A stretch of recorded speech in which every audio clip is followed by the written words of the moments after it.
اعوذ باللہ من الشیطان الرجیم، بسم اللہ الرحمن الرحیم۔ میں ہوں احسان علی عارف ایڈوکیٹ اور آپ دیکھ رہے ہیں احسان لاء چینل۔ عزیزان گرامی، جو سچویشن ہے وہ آپ کے سامنے ہے۔ پکڑ دھکڑ کا سلسلہ جاری ہے اور جبہ و دستار کے لوگوں کو دہشت گرد بنا دیا گیا ہے، اور وہ لوگ جو کہ قال قال رسول اللہ کی صدائیں بلند کرتے تھے اور اپنے مسجد و ممبر سے وابستہ تھے اور لوگوں کی اصلاح معاشرہ اور اعمال و عقائد کی اصلاح کا فریضہ سر انجام دیتے تھے، ہماری اسلامی فلاحی ریاست نے انہیں دہشت گرد بنا کر پیش کیا ہے اور کیش کیا جا رہا ہے۔ ان کے نام لسٹوں میں ڈال کر وائرل کیے جا رہے ہیں اور ان کی تذلیل کی جا رہی ہے۔ یہ تو علماء ہی بتائیں گے کہ اہل علم کی تذلیل کرنے کا کیا انجام ہوتا ہے اور اہل علم کی تذلیل کون کرتے رہے ہیں تاریخ میں۔ یہ جو تاریخ دان ہیں وہ اس بات کو بہتر سمجھتے ہیں،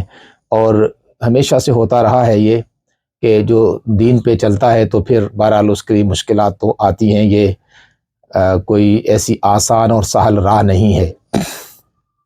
خیر، یہ تو ایک وہ بات ہے کہ جو ہر مسلمان سوچ بھی رہا ہے اور جس پر غور و فکر بھی کر رہا ہے۔ ہمارا موضوع یہ نہیں ہے، برسبیل تذکرہ یہ بات ہو گئی، لیکن ہم یہ بھی جانتے ہیں کہ مشکلات بہرحال آپ کو نکھار دیتی ہیں۔ بوجھ سہل پسند لوگ جب ہو جاتے ہیں تو جو صرف حلوے کھانے اور بس وہ چند خوشی کے موقع پر ہی خوش ہو کر سمجھتے ہیں کہ دین کا حق ادا کر دیا، تو بہرحال دین قربانیاں مانگتا ہے۔ اللہ تعالیٰ آپ کا حامی و ناصر ہو اور آپ کی حفاظت فرمائے اور اس مشکل وقت میں آپ کو نکالے۔ لیکن مشکل وقت ہمیشہ نہیں رہتا۔ میں نے کبھی نہیں دیکھا کہ ہمیشہ سردی رہی اور گرمی نہ آئی ہو، اور کبھی نہیں دیکھا کہ صرف دن رہا اور پھر رات نہ آئی ہو۔ نشیب و فراز زندگی کا نام ہے، اپس اینڈ ڈاؤن زندگی کا نام ہے۔ کبھی کے دن بڑے اور کبھی کی راتیں بڑی، اور یہ ہوتا رہتا ہے۔ ہم نے خود اپنی زندگی میں دیکھا ہے کہ جنہیں سیکورٹی رسک کہا جاتا تھا اور کہا جاتا تھا کہ جناب یہ ملک لوٹ کر چلے گئے، آج وہ عنان اقتدار ان کے ہاتھوں میں ہے۔ اور کل جنہیں کہا جاتا تھا کہ جناب یہ تو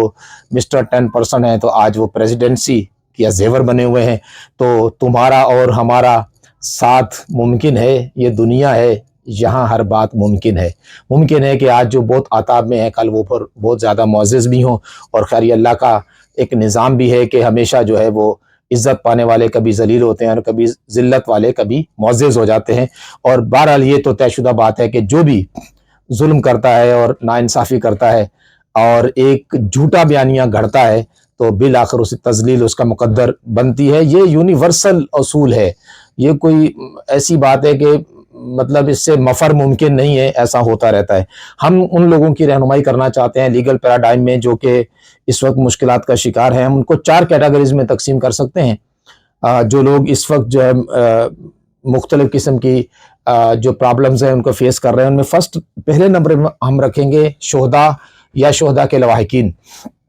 شہداء کے لواحقین جو ہیں، جنہیں کہا جا رہا ہے کہ شہید ہی نہیں ہوئے، اور ایک جو ہے وہ شہید کلیم کیا جا رہا ہے ایک گورنمنٹ کی طرف سے، تو ٹھیک ہے،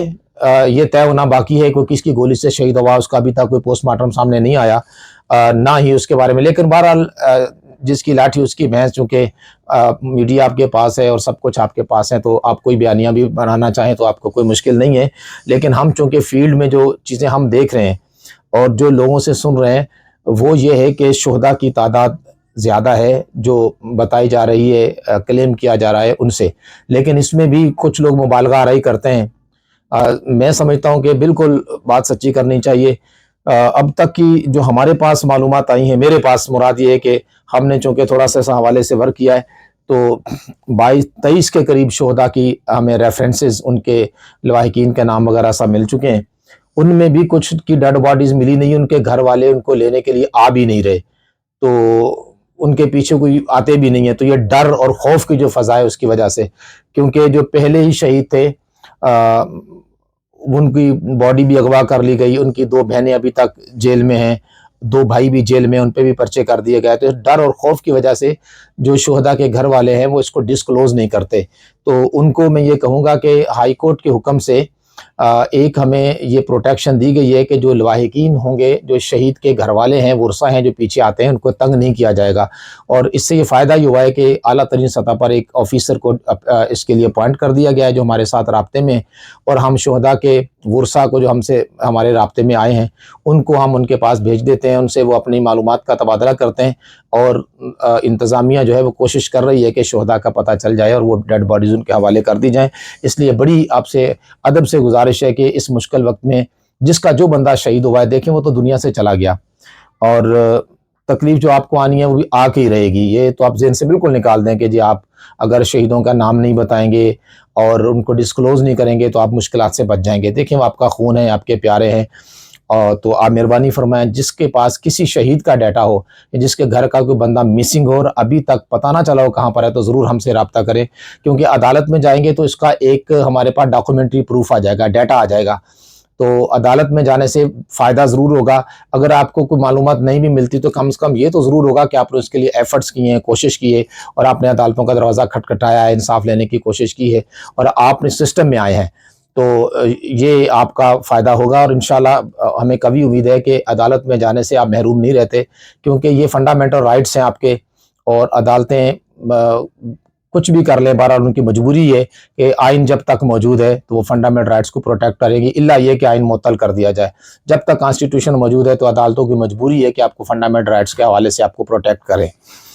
دوسرے نمبر پہ مسنگ پرسنز ہیں۔ مسنگ پرسنز کے بارے میں دو پرسیپشن ہیں، ایک تو یہ کہ مسنگ اس طرح ہے کہ وہ شہید ہو گئے ہیں اس لیے ان کا کوئی اتا پتہ نہیں ہے، ایسے جب ہم نے کیسز دائر کیے ہیں اس میں اس طرح کے لوگ ہیں جو مسنگ ہیں اور حکومت کہیں سے بھی اس کو ڈھونڈ نہیں پا رہی، تو پھر ہم یہ موقف لینے میں، حق بجانے میں ہوں گے کہ جب آپ انہیں کہیں سے بھی ڈھونڈ نہیں پا رہے تو اس کا مطلب یہ ہے کہ پھر وہ شہید ہیں اور آپ انہیں شہید ڈیکلیئر کر دیں، تو اس طرح شہداء کا فگر بہت اوپر چلا جائے گا۔ تیسرے نمبر پہ نظر بندی والے افراد ہیں جو 3 MPO 3 maintenance of public order میں وہ نظر بند ہوتے ہیں، اور یہ اختیار ہے DC کا کہ 15 دن کے لیے اور یا 30 دن کے لیے کسی کو نظر بند کر دے، اور 30 کو 3 دفعہ بڑھا سکتا ہے، یعنی 90 دن تک وہ خود بھی DC جو ہے وہ لوگوں کو نظر بند کر سکتا ہے، اور اس کے بعد پھر جو ہے نا وہ بہرحال پھر ایک ہوم سیکرٹری کے لیول پر ایک بورڈ بنتا ہے، تو وہ بورڈ پھر فردر 3 مہینے کے لیے ایکسٹینشن کر سکتا ہے۔ نظر بندی والا بندہ بھی اگر حکومت چاہے تو اب جو قوانین حکومت کو سپورٹ کرتے ہیں 6 مہینے تک اسے کھینچ سکتے ہیں، لہٰذا اگر کوئی بندہ نظر بند ہے اور اس کی نظر بندی ختم ہونے کے بالکل قریب بھی پہنچ چکی ہے تو بھی آپ سے میری گزارش یہ ہے کہ آپ نظر بندی کو لاہور ہائی کورٹ میں چیلنج کریں۔ اس کا طریقہ یہ ہے کہ پہلے ہوم سیکرٹری کو ایک نظر ثانی کی درخواست یا ریپرزنٹیشن کہتے ہیں اسے، وہ فائل کر دیں، اور وہ لگا کر پر ہائی کورٹ میں آ کر کے آپ نظر بندی کو چیلنج کریں، اس طرح نظر بندی ختم ہو جائے گی۔ اور چوتھے نمبر پر ہیں ضمانتیں، تو بہت سارے لوگ جو ہے نا وہ ابھی مختلف FIRs میں نامزد کر دیے گئے ہیں، اور FIR جو ہے وہ کئی طرح کے الزامات کا مغلوبہ ہے، اور اس طرح کی جو FIRs ہوتی ہیں جس میں موب جس میں ملوث ہوتا ہے، تو ایسی FIRs میں عمومی طور پر جو ہے وہ سزائیں نہیں ہوتی، اور اس کی وجہ یہ کہ وائکیریس لائبلٹی کے کیسز ہوتے ہیں اور کسی کی لائبلٹی فکس یا ڈیٹرمن نہیں ہوتی، تو اس وجہ سے جب حکومت کو یہ پتہ ہے کہ یہ FIR میں آگے چل کر سزائیں نہیں ہونی تو میکسیمم ٹائم تک وہ لنگر آن کرنے کی کوشش کرتے ہیں کہ زیادہ سے زیادہ ان کی ضمانتیں نہ ہونے دی جائیں، زیادہ سے زیادہ ریمانڈ لیا جائے تاکہ یہ زیادہ وقت تھانوں میں رہیں، اور پھر اس کے بعد جب جوڈیشل ہو تو پھر ان کی ضمانت کو کوشش کیا جائے کہ نچلی لیول پر نہ ہو، اور عموماً ATC کورٹ یا چھوٹی عدالتوں میں جو ایگزیکٹوز ہوتے ہیں ان کا انفلوئنس بہت ہوتا ہے، تو وہ پھر انفلوئنس کی وجہ سے وہ بہت ساری جگہ پہ وہ ضمانتیں نہیں ہوتی، پھر ہائی کورٹ جانا پڑتا ہے، لیکن سمجھدار وکیل ہو تو وہ پھر کوشش کرتا ہے کہ نیچے سے ضمانت ہو جائے تاکہ ہائی کورٹ میں کسی کو جا کے دھکے نہ کھانا پڑیں اور اس کا وقت اور پیسہ دونوں برباد نہ ہو۔ تو انشاءاللہ جب ہم ضمانتوں کا سلسلہ شروع کریں گے تب پوری کوشش کریں گے کہ ہم ATC کورٹ سے ہی ضمانتیں لے لیں، اور جیسا کہ ہم نے پہلے بھی کوشش کی تھی الحمدللہ اس میں ہم کامیاب رہے تھے۔ جلد بازی آپ کے لیے نقصان دہ ہے، وقت مشکل ہے، لیکن پھر وہی بات ہے کہ مشکل ہمیشہ نہیں رہے گی، اور یہ عجیب بات ہے کہ یہ گورنمنٹ خود ہی کچھ لسٹیں بناتی ہے اور پھر اس کو وہ خود ہی وائرل بھی کر دی ہے، تو یہ خوف و ہراس پھیلانے کی ایک کوشش ہے، آپ اسے نہ گھبرائیں، اور جہاں تک ممکن ہو سکے خود کو سیف رکھنے کی کوشش کریں۔ اور تیسری جو بات یہ ہے وہ تو بڑی کڑوی ہے لیکن کہنی پڑے گی کہ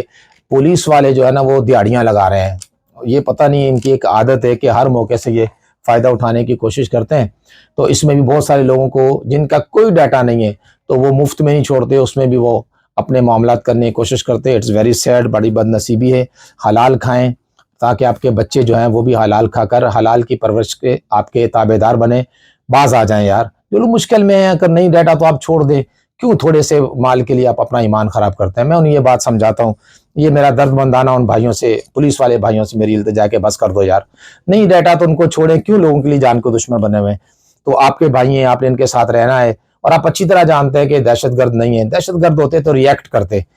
ان کو تو مارا بھی ہے اور پھر یہ کہیں چھپ کر کے بیٹھے ہوئے ہیں، پتہ نہیں جانے بچا کے کدھر ہے کیا رہے۔ اللہ تعالیٰ بہرحال جو بھی معاملات ہیں، ہم اس وقت جو ہے نا بڑے نیوٹرل ہو کر نیوٹرل بات کرتے ہیں، اور ہمیں اس واقعی لوگوں کے مرنے کا بڑا دکھ ہے، اس دکھ کی وجہ سے ہم یہ آپ سے گفتگو کرتے ہیں۔ باقی جو لیڈران ہیں وہ پنجابی میں کہتے ہیں کہ جنہ کھا دیا گاجراں تے ٹیڈوراں دے پیڑ، تو بہرحال جس نے غلط کام کیا ہے وہ اس کو فیس کرے گا۔ عام لوگوں کو بہرحال تکلیف میں نہیں آنی چاہیے۔ اللہ تعالیٰ آپ کا حامی و ناصر ہو، ہنستے مسکراتے رہیں اور درود پاک کی کثرت کریں۔ اللہ آپ کی حفاظت فرمائے۔ السلام علیکم ورحمۃ اللہ وبرکاتہ۔